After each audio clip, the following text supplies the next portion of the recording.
Hello guys, welcome back to education IQ। I hope आप सब अच्छे होंगे। तो आज का जो हमारा द हिंदू एडिटोरियल आर्टिकल है वो है new bills and the principled codes for criminal law reforms. तो सबसे पहले मैं आपको हेडिंग का मतलब बताता हूँ। अभी रिसेंटली क्या किया है गवर्नमेंट ने, जो हमारे क्रिमिनल लॉस होते थे, जो IPC की जो धारा हो गई, CRPC हो गई, उसमें कुछ रिफॉर्म, कुछ चेंज लाने की कोशिश की है। तो उसी के बारे में ये आर्टिकल है।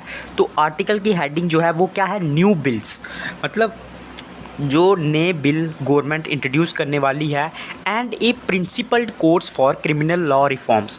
और जो नए रूल्स, प्रिंसिपल्ड मतलब होता है जो रूल्स, नए जो सिद्धांत हैं, और कोर्स का मतलब होता है उनका अरेंजमेंट, उनका क्रम कैसा है क्रिमिनल लॉ रिफॉर्म्स का, जो अभी नए गवर्नमेंट जो है वो इंट्रोड्यूस करने वाली है। ठीक है, इसके बारे में काफ़ी चर्चा चल रही है पूरे कंट्री में। तो डिटेल में हम लोग पूरा पढ़ेंगे क्या इस आर्टिकल में लिखा हुआ है। मेरा नाम अभिलाष है। स्टार्टिंग से लेकर लास्ट तक आप पूरा वीडियो फॉलो करना और ज़्यादा से ज़्यादा इसको जो है वो शेयर करना, क्योंकि पूरा आर्टिकल मैं आपको हिंदी में पढ़ाता हूँ। कोई भी डिफ़िकल्ट वर्ड मीनिंग, कोई भी इंपॉर्टेंट टर्म आएगी वो मैं आपको साथ साथ में बताता चलूँगा। तो ये जो द हिंदू एडिटोरियल आर्टिकल रहते हैं, एक अच्छा आंसर राइटिंग लिखने के लिए, आपके खुद के नॉलेज के लिए काफ़ी ज़्यादा इंपॉर्टेंट होते हैं। तो रेगुलरली इन सेशंस को फॉलो करो, और पिछले जो मेरे वीडियो है पूरी प्लेलिस्ट पड़ी हुई है, ठीक है, तो वो भी आप लोग जो है वो फॉलो करो। एक अच्छा आंसर राइटिंग लिखने में और आपके खुद के नॉलेज के लिए काफ़ी बेनिफिशियल होंगे। आपकी वोकैब अच्छी हो जाएगी और आपका जो नॉलेज है वो काफ़ी इंप्रूव होगा। तो स्टार्ट करते हैं आज का the Hindu editorial article without any time waste.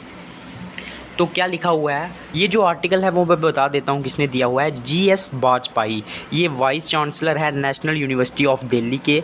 तो इनके ओपिनियन जो है वो मैटर करते हैं। क्या लिखा हुआ है, The recent introduction of 3 bills transforming India's criminal laws, the भारतीय न्याय संहिता to replace Indian Penal Code।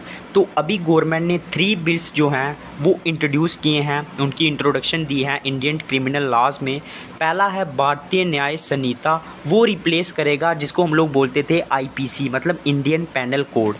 The Bharatiya Nagarik Suraksha Sanhita to replace the code of criminal procedure and, तो और जो सुरक्षा संहिता है वो रिप्लेस करेगा जो CRPC है, मतलब कोड ऑफ क्रिमिनल प्रोसीजर है। और Bharatiya Sakshya bill to replace Indian Evidence Act, और जो भारतीय साक्ष्य बिल है वो रिप्लेस करेगा इंडियन एविडेंस एक्ट को। Has ignited spectrum of reactions, और इससे इग्नाइटेड का मतलब होता है उभर के आना, ठीक है। और इससे क्या हुआ है, जब से गवर्नमेंट ने इन बिलों के ऊपर बात की है, इनको इंट्रोड्यूस किया है, इससे एकदम स्पेक्ट्रम का मतलब होता है एकदम झुंड लगा हुआ है, काफ़ी सारे रिएक्शंस आ रहे हैं लोगों के। एमिडिस्ट व्हाट इज़ अनफोल्डिंग, इसके बीच में क्या ऐसी चीज़ें हैं जो अनफोल्ड हो रही हैं, मतलब जिनके ऊपर से पर्दा हट रहा है और हमें पता चल रहा है। The challenge lies in ensuring that there is a debate which also leads to productive contributions. तो चैलेंज क्या है, चैलेंज इस चीज़ में लाई करता है कि इस चीज़ को एंश्योर करना, मतलब इसकी पुष्टि करना कि that there is a debate which also leads to productive contributions, की जो डिबेट है, जो इन बिलों के ऊपर चर्चा होगी, जो लोगों के रिएक्शंस होंगे, उसका भी जो है एक प्रोडक्टिव कंट्रीब्यूशन हो सकता है। मतलब उससे भी हम लोग जो है वो काफ़ी कुछ सीख सकते हैं और अपने बिलों में जो है, जो बिल इंट्रोड्यूस हुए हैं उनमें कुछ चेंजेस भी ला सकते हैं। तो डिबेट जो है ना उसका भी काफ़ी इम्पैक्ट होता है। तो ये चीज़ भी हमें जो है वो एंश्योर करनी होगी। As the bills have the potential to shape future criminal law, the issues of sustainability, efficacy, adherence to the rule of law and justice delivery capacity और paramount। तो जो बिल्स हैं उनमें जो है वो पोटेंशियल है, मतलब उनमें क्षमता है कि वो इंडिया का जो फ्यूचर है उसे शेप करेंगे। इंडिया का जो क्रिमिनल लॉ का फ्यूचर है, जो इशू है सस्टेनेबिलिटी का, सस्टेनेबिलिटी मतलब इनको लगातार बनाए रखना, इनकी जो एफिशिएंसी है उसको ठीक रखना। Adherence to the rule of law, मतलब जो अडीरेंस का मतलब होता है किसी चीज़ को मानना, किसी चीज़ को फॉलो करना, तो लॉ के मुताबिक चलना। और जस्टिस को डिलीवर करना, मतलब लोगों के साथ इंसाफ करना।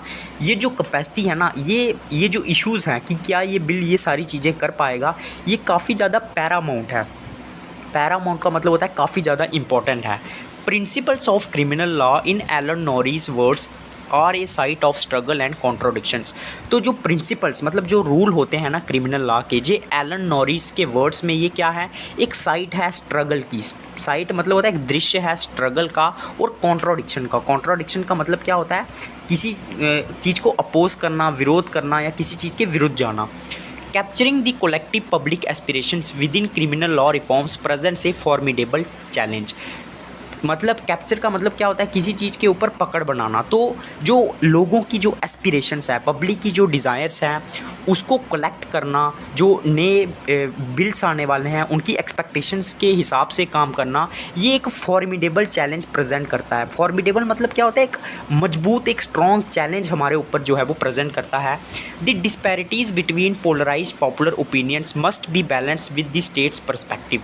तो जो डिस्पैरिटीज़ हैं, मतलब जो डिफरेंस हैं, पोलराइज्ड पब्लिक ओपिनियंस है, पोलराइज मतलब जो डिवाइड, अलग अलग पब्लिक ओपिनियंस हैं, उनको बैलेंस करना, उस हिसाब से काम करना, ये स्टेट के पर्सपेक्टिव में उसको मस्ट बी बैलेंस, उसे बैलेंस करना चाहिए। मतलब लोगों का जो ओपिनियन है उसके हिसाब से चीज़ों को बैलेंस करना चाहिए स्टेट्स के पर्सपेक्टिव से, ठीक है।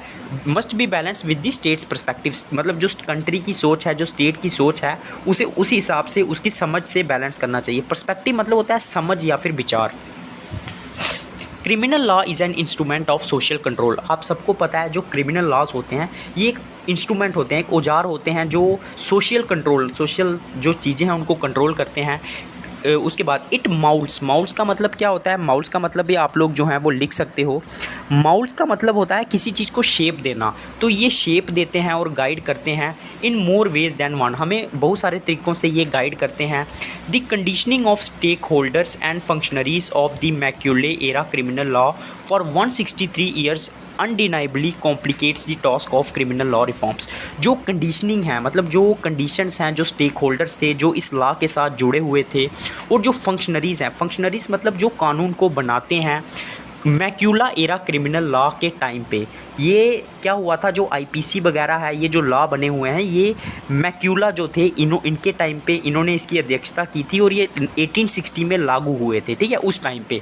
तो उस टाइम पे जो फंक्शनरीज़ थे, जिन लोगों ने इस लॉ को बनाया था, undeniably complicates the task of criminal law reforms, उन्होंने कॉम्प्लिकेट किया है, मुश्किल किया है जो रिफॉर्म्स हो रहे हैं, जो चेंजेस हो रहे हैं इन लॉज में। It is too early to decide whether the bills will cause large scale changes in the legal landscape। तो ये अभी काफ़ी मतलब जल्दी होगी इस चीज़ को डिसाइड करना कि ये जो बिल हैं क्या ये बहुत सारी चेंजेस लाएंगे हमारी लीगल लैंडस्केप में। दिस सक्सेस और failure of criminal law reforms hinges on their inception, जो चाहे वो सक्सेस हो चाहे फेलियर हो, ये जो क्रिमिनल लॉज हैं ये डिपेंड करता है, हाइंग्स का मतलब होता है डिपेंड करता है उनकी इंसेप्शन पे, मतलब इनकी शुरुआत कैसे होती है, इनकी फॉर्मुलेशन, इनको बनाया कैसे जाता है, इनकी रेजिलियंस पे, मतलब ये कितने स्ट्रॉन्ग हैं, एंड फॉर साइटेडनेस, और ये कितना दूरदृष्टि रखते हैं। The purported alterations pale in comparison to the deep-seated challenges besiging India's criminal justice system। purported का मतलब भी आप लोग लिख सकते हो, मतलब किसी चीज़ को क्लेम करना या हिंट करना। तो जो purported alterations हैं, मतलब जो चेंजेस लग रहा है कि होने वाली हैं, अल्ट्रेशन का मतलब होता है changes.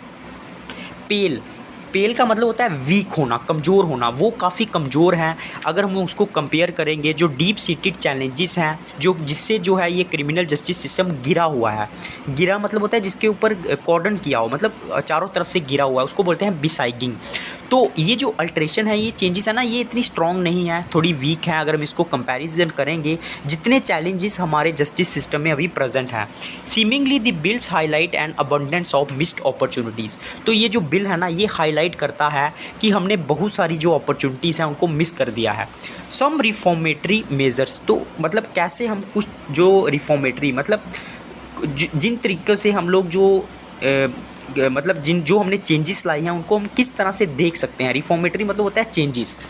At the same time the assertion that this bills are draconian when compare to their previous iterations lacks merit.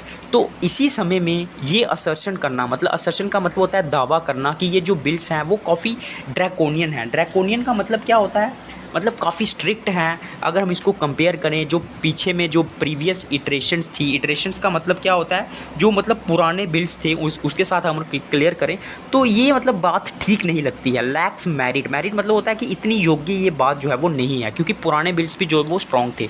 Among others the bills exhibit moderative modifications fostering gender inclusivity and replacement of anachronistic terms such as unsoundness of mind with mental illness. तो अगर हम लोग बाकी चीज़ों से compare करें, ये जो बिल्स हैं ये मॉडरेटिव मॉडिफिकेशन है। मतलब मॉडरेटिव का मतलब होता है इसमें कुछ साधारण मॉडिफिकेशंस हुई हैं, चेंजेस हुई हैं, जो कि जेंडर इंक्लूसिविटी की बात करती हैं। इंक्लूसिविटी के मतलब क्या होता है? इंक्लूसिविटी की मतलब होता है इक्वालिटी की बात करते हैं। और जो पुराना वर्ड था एनक्रोनिस्टिक टर्म थी, जो जिसको बोलते हैं अनसाउंडनेस ऑफ माइंड, मतलब माइंड से ठीक ना होना, उसको मेंटल इलनेस से जो है वो रिप्लेस किया गया है। There is also a measured reconfiguration in punishments for minor and senior offences. तो इसमें एक मेजर्ड रिकन्फिग्रेशन मतलब दोबारा से चीज़ों को ठीक किया गया है, रीअरेंज किया गया है।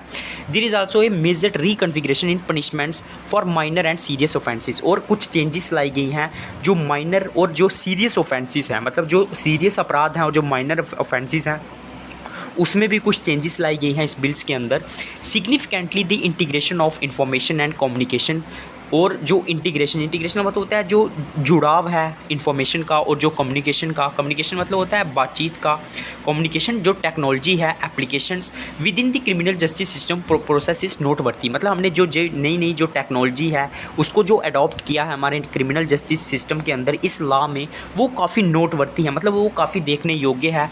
Although limited innovation such as trial in absentia and the introduction of community service are commendable. Commendable का मतलब होता है तारीफ योग्य। और इस बिल में जो इनोवेशंस हैं, मतलब नई चीज़ें ला गई हैं, जैसे कि जो ट्रायल है, जो मुकदमा है, वो अब्सेंटी में भी चल सकता है। अब्सेंटिया का मतलब होता है अगर दूसरा पक्ष कोर्ट में मौजूद नहीं है तो तब भी जो मुकदमा है वो कंटिन्यू रहेगा। और जो इंट्रोडक्शन किया गया है कम्युनिटी सर्विस, मतलब अगर कोई छोटा मोटा अपराध करता है तो उसको ये सज़ा भी मिल सकती है कि उसे कम्युनिटी को सर्विस देनी है, मतलब लोगों की मदद करनी है। तो ये जो चीज़ें इंट्रोड्यूस की गई हैं ये कमेंडेबल है, मतलब तारीफ़ करने योग्य हैं। The exclusion of attempted suicide and adultery aligns the black letter of the law with the Supreme Court of India's decision।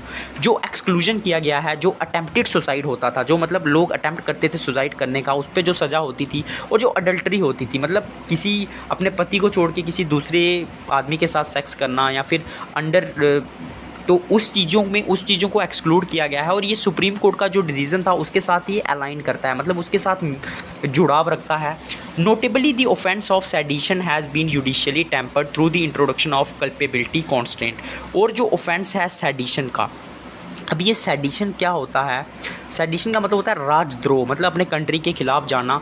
Has been judicially tempered, और इसको क्या है जुडिशियली मतलब कानूनी तौर पे जो है इसको और ज़्यादा मजबूत किया गया है। टेम्पर्ड का मतलब होता है और ज़्यादा मतलब तगड़ा करना। थ्रू दी, और इसके लिए क्या इंट्रोड्यूस किया गया है? Culpability constant. कल्पेबिलिटी मतलब होता है जो दोषी है उसको जो है उसके ऊपर और ज़्यादा बाधाएं डाली गई हैं। कॉन्स्टेंट का मतलब होता है रुकावटें।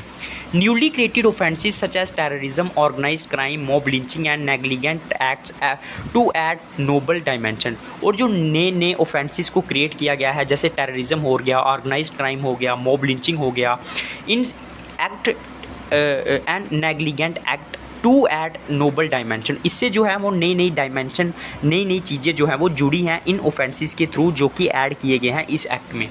अब हम लोग बात करेंगे दी test. The debate on the bills should not revolve merely around the ascertaining positive or negative outcomes। तो ये जो डिबेट है इन बिल्स के ऊपर, ये इस चीज़ के अराउंड नहीं होनी चाहिए कि ये जो बिल्स हैं इनका पॉजिटिव रिजल्ट होगा या नेगेटिव रिजल्ट होगा। Instead the pivotal console line in ascertaining whether the fundamental tenets of criminal jurisprudence have been upheld throughout this process. तो जो पाइवटल का मतलब होता है जो मेन कंसर्न है, वो जो मेन चिंता है ना, लाइस इन असर्टेनिंग, वो कहाँ लाई करती है? इस चीज़ का पता करने में, इस चीज़ की पुष्टि करने में। असर्टेनिंग का मतलब होता है किसी चीज़ का पता लगाने में कि वेदर द फंडामेंटल टीनेट्स का मतलब भी आप लोग लिख सकते हो कि जो फंडामेंटल प्रिंसिपल हैं, जो रूल्स हैं क्रिमिनल यूरिस्प्रूडेंस के, मतलब क्रिमिनल जस्टिस के, क्या वो अपहेल्ड होंगे, क्या मतलब उसको कानून जो है वो बनाए रखेगा इस पूरी प्रोसेस में, और क्या वो सही तरीके से चलेंगे, इस चीज़ को इंश्योर करना बहुत ज़रूरी है। The trajectory of reforms and their operational dynamics remain uncertain. जो ट्रैजेक्टरी है, मतलब जो दिशा है इन रिफॉर्म्स की, इन चेंजेस की, और इसके जो ऑपरेशनल डायनामिक्स हैं वो अनसर्टन है, मतलब वो अनिश्चित है, उनको सुनिश्चित नहीं किया गया है। फिर भी nonetheless the principal foundation of criminal laws can be examine methodically. लेकिन फिर भी जो प्रिंसिपल फाउंडेशन है क्रिमिनल लॉज के, उसको हम लोग एग्जामिन कर सकते हैं, देख सकते हैं मैथोडिकली। The primary principle for such adjudication remains the extent to which reforms address the needs and concern of those impacted by criminal justice। तो इसके जो प्राइमरी मेन प्रिंसिपल हैं इन एडजुडिकेशन के, एडजुडिकेशन मतलब होता है किसी चीज़ के ऊपर डिसीजन लेना, न्याय करना, वो रहते हैं remain the extent to which reforms, वो डिपेंड करते हैं कि कितनी हद तक ये जो रिफॉर्म्स हैं वो एड्रेस करते हैं, मतलब सॉल्व करते हैं जो ज़रूरतें हैं और जो कंसर्न्स हैं, जो चिंताएं हैं जो कि इम्पैक्टेड हुए हैं क्रिमिनल जस्टिस में, जिनको नहीं मिला है, specially the realisation of fundamental and statutory rights. और हमें जो है वो रियलाइज़ करने हैं जो फंडामेंटल और जो हमारे मेन राइट्स हैं। स्टैट्यूटरी मतलब जो हमारे कानूनी अधिकार हैं, स्टैट्यूटरी का मतलब होता है कानूनी अधिकार। तो किस हद तक ये जो बिल्स हैं वो हमारी नीड्स को, हमारी ज़रूरतों को फुलफ़िल करते हैं और किस हद तक वो हमें स्टैट्यूटरी राइट और फंडामेंटल राइट्स प्रोवाइड करते हैं, ये डिपेंड करता है कि ये जो बिल्स हैं वो ठीक हैं या नहीं हैं। Considerable critic of criminal law reform originates from concerns regarding potential infringements and individual liberties. Infringements का मतलब होता है किसी चीज़ के ऊपर जो है कुछ अंकुश लगना, कुछ मतलब चीज़ों के ऊपर कुछ प्रेशर पड़ना, मतलब कुछ चीज़ों का उल्लंघन होना, वायलेशन होना, उसको बोलते हैं इन्फ्रिंगमेंट। तो जो इसके क्रिटिक हैं, जो विरोध करते हैं क्रिमिनल लॉ रिफॉर्म्स का, वो कहाँ से ओरिजिनेट होता है? इसका जो विरोध है वो ओरिजिनेट होता है फ्रॉम कंसर्न, मतलब इस बात की चिंता है रिगार्डिंग पोटेंशियल इन्फ्रिंगमेंट्स की वायलेशन हो सकता है, इंडिविजुअल लिबर्टी के ऊपर हमला हो सकता है इन बिल्स के through. The amended laws must strike a balance between state security imperatives and individual freedom।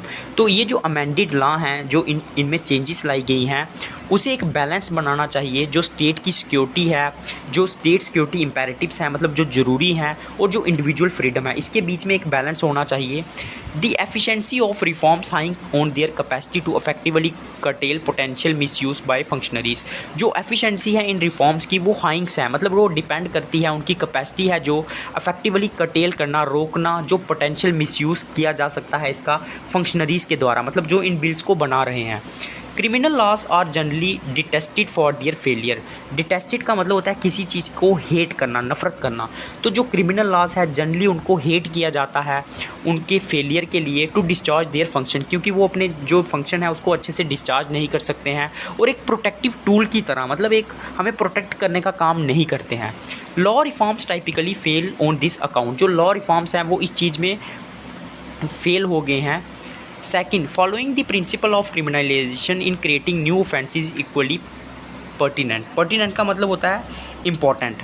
तो जो प्रिंसिपल्स हैं क्रिमिनलाइजेशन के, उनको फॉलो करना एक न्यू ऑफेंसेस बनाते समय ये बहुत ज़्यादा इंपॉर्टेंट है, पर्टिनेंट है। There is a need to study the principal basis of the harm or the moral legal offence caused by such criminalized conduct। तो हमें एक ज़रूरत है स्टडी करने की जो प्रिंसिपल बेसिस हैं हार्म के, लीगल ऑफेंस के, जो कि क्रिमिनलाइज कंडक्ट द्वारा काज किए जा सकते हैं। Third, criminal laws in this country further class divides as the rich and the resourceful. तो जो क्रिमिनल लॉस हैं वो डिवाइड करते हैं जो रिच हैं और जो पुअर हैं। जो रिच हैं उनको बेटर एक्सेस मिलता है जस्टिस को, वो अच्छा वकील कर सकते हैं, अच्छा उनको जस्टिस मिल सकता है जब उनको कंपेयर करेंगे मार्जिनलाइज्ड ग्रुप से, मतलब जो गरीब वर्ग के लोग हैं, जो वल्नरेबल हैं, कमज़ोर लोग हैं। Therefore the principles of equality and equity must become essential checks on criminal law reforms. तो इक्वालिटी और इक्विटेबिलिटी बहुत ज़्यादा ज़रूरी है जब हम इन लॉ रिफॉर्म की बात करते हैं। Arguably the criminal laws confront a crisis of public trust resulting in legitimacy deficiencies. तो अगर हम लोग तर्क की बात करें, मतलब आर्ग्यूबली बात करें, जो क्रिमिनल लॉज हैं confront a crisis of public trust, ये कन्फ्रंट करते हैं, मतलब सामना करते हैं जो पब्लिक ट्रस्ट है, और रिजल्टिंग इन लेजिटिमेसी डेफिशिएंसीज, जिससे क्या होता है लेजिटिमेसीज, मतलब जो लोग जो हैं जिनको कानूनी इंसाफ नहीं मिलता है, वो डेफिशिएंट रहते हैं, तो उन्हीं लॉ को ये जो हैं वो कन्फ्रंट करते हैं, उन्हीं के लिए जो है वो बनाए गए हैं। Further it is fallacious. Fallacious का मतलब होता है, मतलब ये बेतुकी बात है, इस चीज़ को एज्यूम करना, मानना without conclusive evidence to the contrary that the populace opposes stringent measure against terrorist और ऑर्गेनाइज्ड क्रिमिनल्स। तो ये मतलब फैलिशियस होगा, बेकार होगा एज्यूम करना विदाउट कंक्लूसिव एविडेंस, मतलब बिना किसी सबूत के उल्टा मानना दैट दी पॉपुलेस अपोजिस, कि जो लोग हैं वो अपोज कर रहे हैं जो ये स्ट्रिगन मेजर्स हैं जो टेररिस्ट और ऑर्गेनाइज ग्रुप्स के अगेंस्ट लिए गए हैं। मतलब ये जो लॉ बनाए गए हैं लोग इसको अपोज कर रहे हैं बिना एविडेंस के, इसको मानना ये गलत होगा। उसके बाद eight the same time increasing severity in loss does not इप्सो facto instil public confidence in the criminal law justice system. और इस सेम समय में जो इंक्रीजिंग सेवेरिटी है, मतलब जो गंभीरता है इन लॉस की, वो डज़ नॉट इप्सो फैक्टो, मतलब फैक्चुअली अगर हम लोग तर्क के साथ बात करें तो ये इंस्टिल नहीं हो सकती, ये मतलब सही नहीं हो सकती जब तक जो पब्लिक सिस्टम है, पब्लिक का जो कॉन्फिडेंस है क्रिमिनल जस्टिस सिस्टम पे वो बना ना रहे। The upcoming bills therefore face A pivotal challenge in the bridging gap between the rhetoric and reality. तो ये जो अपकमिंग बिल्स है ना, ये एक पाइवटल, मतलब एक पाइवटल का मतलब होता है एक मेन चैलेंज हमारे सामने लाते हैं। मतलब एक ब्रिजिंग करना, एक गैप को कम करना जो कि बना हुआ है रिटोरिक में, मतलब बोलने में, रिटोरिक का मतलब होता है बोलना, और रियलिटी में क्या चल रहा है। The potency of the reforms hinges on the criminal justice system's capacity to implements it effectively. जो पोटेंसी है, पोटेंसी का मतलब होता है जो क्षमता है इन रिफॉर्म्स की, वो डिपेंड करती है क्रिमिनल जस्टिस सिस्टम की जो कैपेसिटी है उनको इम्प्लीमेंट करना सही तरीके से, regardless of their linguistic merit, systematic shortcomings makes numerous legal provision infeasible. तो जो इनका लिंग्विस्टिक, मतलब जो लैंग्वेज के तौर पे इनका मेरिट है, इनकी योग्यता है, इसको अगर हम लोग छोड़ दें, systematic shortcomings make numerous legal provision infeasible. जो सिस्टमैटिक शॉर्टकमिंग्स होते हैं, मतलब जो बाधाएं होती हैं, वो क्या करती हैं, जो लीगल प्रोविज़न होते हैं उनको इनफीजिबल बना देती है, मतलब उनको कमज़ोर बना देती है, उनको गायब कर देती है।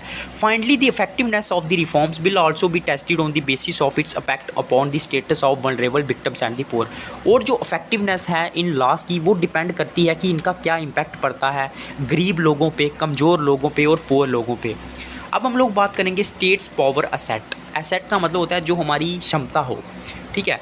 Over the year the functionaries responsible for the enforcement considerably denuded the essence of the criminal law. अगर हम लोग ओवर द ईयर्स बात करेंगे, कुछ सालों की बात करेंगे, जो फंक्शनरीज हैं, मतलब जो कानून बनाते हैं, जो रिस्पॉन्सिबल हैं इनकी इन्फॉर्मेंट्स के लिए, इनको लागू करने में, वो क्या करते हैं, डिनोडिट करते हैं, मतलब कम करते हैं जो एसेंस है। जो एसेंस का मतलब होता है जो इनकी जो वैल्यू है उसको कम करते हैं क्रिमिनल लॉ की। द पॉलिटिकल एग्जीक्यूटिव, एसेंस का मतलब होता है एक सार, जो समरी है। The political executive has invariably sought to wield criminal law as pre-emptive tool. और जो पॉलिटिकल एग्जीक्यूटिव हैं वो इनवेरिएबली, मतलब बिना किसी चेंजेस के वो यूज़ करते हैं, सॉर्ट का मतलब होता है ट्राई करना, to wield criminal law. Wield का मतलब होता है क्रिमिनल लॉ को यूज़ में लाना एक प्रीएम्प्टिव टूल की तरह, मतलब उसको एक वस्तु की तरह यूज़ करते हैं। Criminal law remains A strategic power asset for the state. जो क्रिमिनल लॉज हैं वो स्टेट के लिए एक एसेट का काम करते हैं strategically. Concepts of risk endangerment and dangerousness continue to contaminate the criminal law. Contaminate का मतलब होता है दूषित करना। तो रिस्क और जो डेंजरसनेस है वो लगातार क्या करती है, क्रिमिनल लॉ को कमज़ोर करती है, गंदा करती है। The proliferation of this preventive approach to criminal law raises legitimate concern. जो प्रोलिफरेशन है, प्रोलिफरेशन का मतलब होता है जो फैलाव है ऑफ दिस प्रिवेंटिव अप्रोच, मतलब इस प्रिवेंटिव अप्रोच को रोकने का, जो फैलाव है ऑफ दिस प्रिवेंटिव अप्रोच। मतलब प्रिवेंटिव का मतलब होता है जो किसी चीज़ को रोकने की जो अप्रोच है क्रिमिनल लॉज को, ये कुछ कंसर्न्स जो है वो हमें पैदा करता है, कुछ चिंताएं पैदा करता है। As the bills are placed before the select committee for its consideration. जो बिल हैं वो अभी जो कमेटी बनी हुई है उसके सामने पेश हुए हैं कंसिडरेशन के लिए। It is expected that the committee will allow greater engagement to improve the draft in terms of language and substance. तो ये एक्सपेक्ट किया जाता है कि ये जो कमेटी है वो ज़्यादा से ज़्यादा एंगेजमेंट करेगी, जुड़ेगी लोगों के साथ, ताकि जो ड्राफ्ट है बिल का उसको इम्प्रूव किया जाए लैंग्वेज और सब्सटेंस के हिसाब से। This space must be utilise to accommodate greater provisions concerning victim rights and participation. तो जो स्पेस है उसको यूटिलाइज़ कर सकते हैं हम लोग, और ज़्यादा प्रोविजंस ला सकते हैं जो विक्टिम के जो राइट्स होते हैं, जो पार्टिसिपेशन होता है। Hate criminal weight sentencing framework and legal aid in pending bills. और जो लीगल एड है, जो सहायता है पेंडिंग बिल्स में, उसको हम लोग कैसे दे सकते हैं। तो ये सारी चेंजेस जो है वो हम लोग ला सकते हैं, इस स्पेस को हम लोग फिल कर सकते हैं। The envision criminal law reforms must foster the rule of law and 45 the pursuit of justice.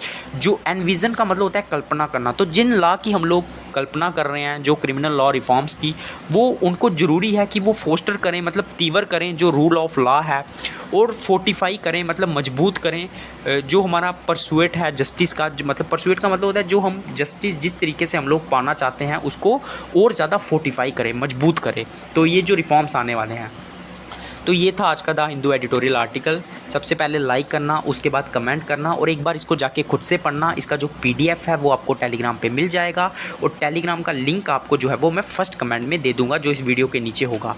तो ये था आज का द हिंदू एडिटोरियल आर्टिकल। मेरा नाम है अभिलाष। आगे भी मेरे साथ जुड़े रहिए, आपको धीरे धीरे जो है वो न्यूज़पेपर पढ़ना आ जाएगा। और आपका कोई व्यू है, कोई आपकी सजेशन है, कमेंट बॉक्स में देना। जय हिंद।